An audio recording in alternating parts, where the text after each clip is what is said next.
কোন বীজ পাড়ে দিতে হয় সেটাই কিন্তু ও আবার ওর বাড়িতে যাবে। তো আমাদের এখানে সব দিকে শুধু সবুজ আর সবুজ, কে মাঠ শুধু ভুট্টা গাছ দেখ। এরকম আম ফাটায় কে কে খাইটা হলো ডক্টর খন্দকার মোশাররফ হোসেন। আমরা দাউদকান্দি ব্রিজে সাউথ এশিয়ার সবচেয়ে বড় ওয়াটার পার্ক, বাংলাদেশের জাতীয় শহীদ মিনার যাবো নিউ মার্কেটে। তো আপুকে ভালোবেসে সবাই কিন্তু ভিডিওটা শেয়ার করবেন।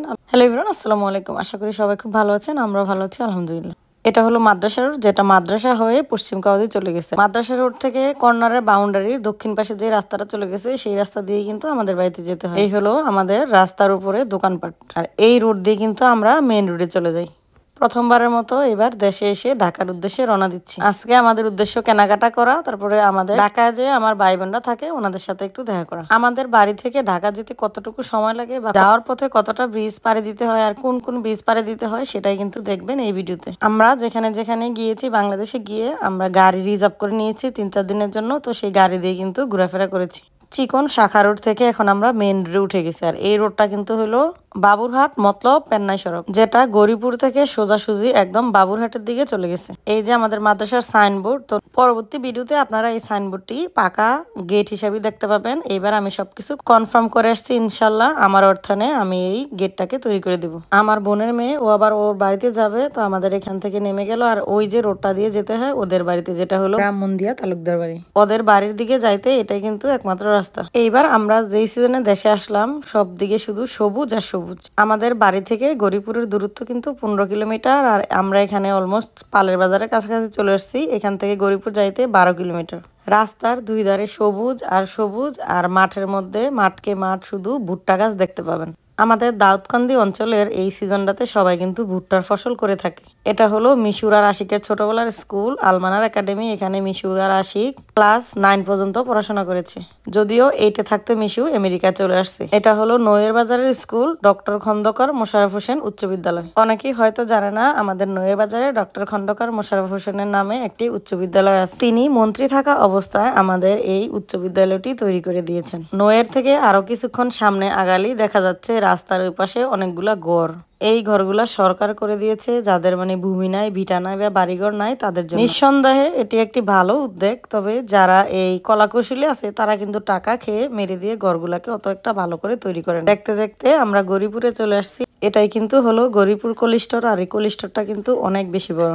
সামনের দিকে আগালেই দেখতে পাবেন পেন্নাই মতলব বাবুরহাট সড়ক, যেটা গৌরীপুর থেকে আমাদের বাড়িতে যেতে হয়। আর এই সড়কটি 2005-এ ডক্টর খন্দকার মোশাররফ হোসেন স্বাস্থ্যমন্ত্রী থাকা অবস্থায় তৈরি করে দিয়েছে। রাস্তায় উঠে হাতের বাম পাশে হলো আমাদের গৌরীপুর কলেজ।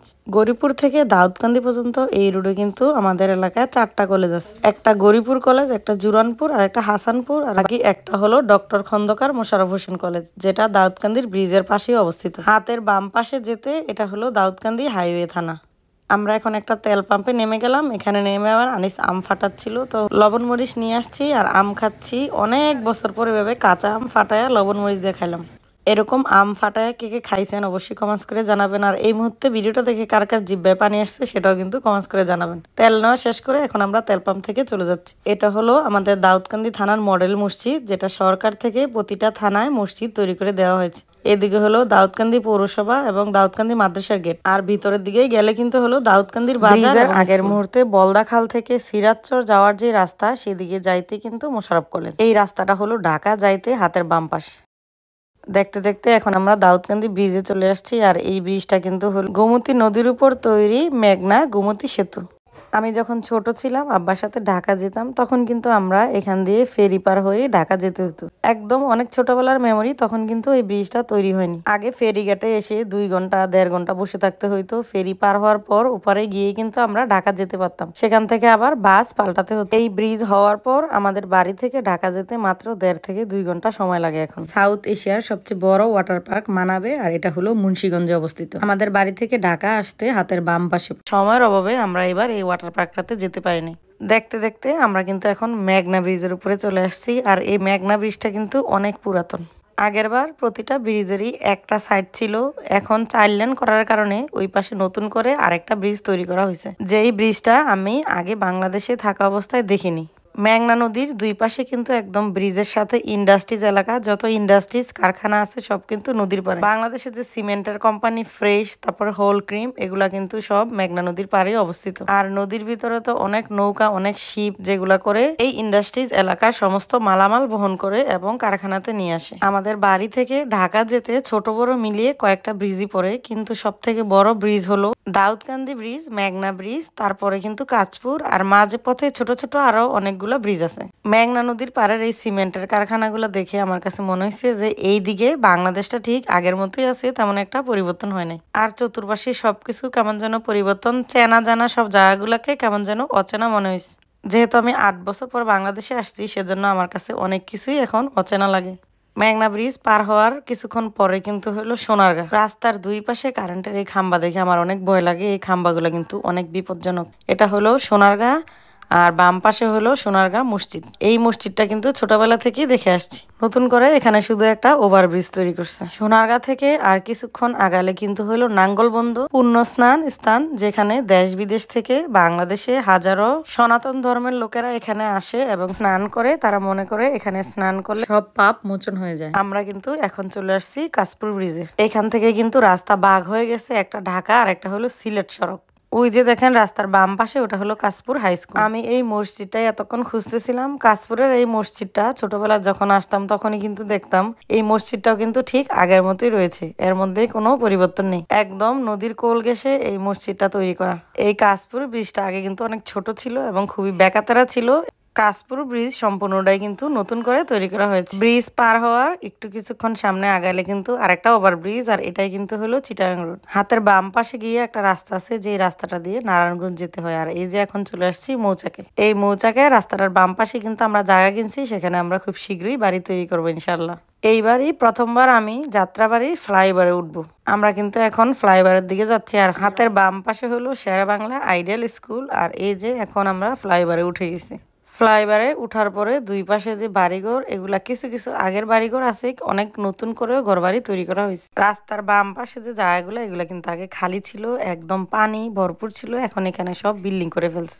যাত্রাবাড়ি থানা পাড়ি দিয়ে আমরা একটু সামনের দিকে যাচ্ছি। এখানে কিন্তু হইলো শহীদ জিয়া উচ্চ বালিকা বিদ্যালয় অ্যান্ড কলেজ। আমাদের দেশটা আসলে এতটা উন্নত হয়েছে, যাদের টাকা আছে তাদেরই কিন্তু টাকার পাহাড়। মানে বাড়ি গাড়ি বিল্ডিং প্রতিষ্ঠান করে ওনারা সবকিছু করে ফেলছে। আর যাদের টাকা নেই তাদের একদম ঘরে এক মুঠো চালও নেই। তারা হলো রাস্তার ফকির, বাইরে ঘুমায়, বাইরে থাকে, আর মানুষের কাছে চায়া চায়া খায়। আর কিছু মধ্যবিত্ত আছে যাদের ঘর আছে, হয়তো বিল্ডিং আছে, কিন্তু ঘরের ভিতরে এক মুঠো চাল নেই। মানে পরিবর্তনটা বড়লোকদের জন্য হয়েছে, সাধারণ জনগণের জন্য না। এখানে হলো ফ্লাইওভারের টোল। এখানে বুথের মধ্যে টোল দিতে হয়। টোল দিয়ে এখন আমরা বেরিয়ে যাচ্ছি। ফ্লাইওভার দিয়ে আসার কারণে এখানে আসলে অনেক কিছু কিন্তু আমি চিনতে পারতেছি না, কারণ এগুলা সব বাদ পড়ে গেছে। এটাই হলো গুলিস্তানের সেই বঙ্গবাজার, যেটা কয়েক মাস আগে আগুনে লেগে সব পুড়ে ছারখার হয়ে গেছে।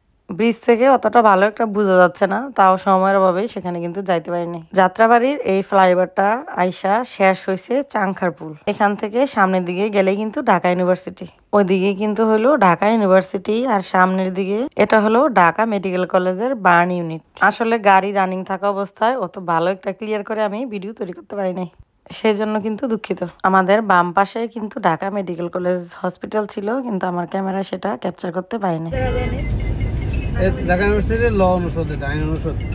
শহীদ মিনার, বাংলাদেশের জাতীয় শহীদ মিনার, যেটা আমরা টিভির পর্দায় দেখতে পাই। হাতের ডান পাশে এটা হলো ঢাকা বিশ্ববিদ্যালয় চিকিৎসা কেন্দ্র অ্যান্ড হসপিটাল।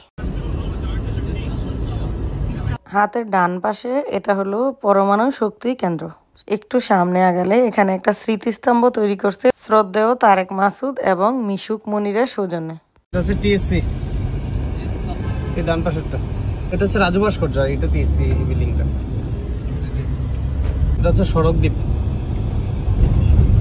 বাম পাশে হচ্ছে রোকেয়া হল, এটা হচ্ছে আইএমএল।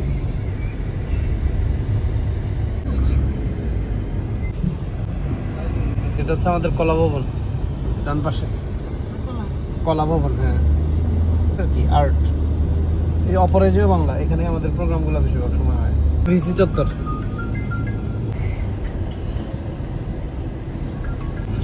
বাম পাশেরটা হচ্ছে আমার হল, জোরলোক হল। হ্যাঁ, এটা হলো ঢাকা ভার্সিটির জহুরুল হল হক, যেখানে আনিস ভার্সিটিতে থাকা অবস্থায় থাকতো। মুক্তি ও গণতন্ত্র তরুণ।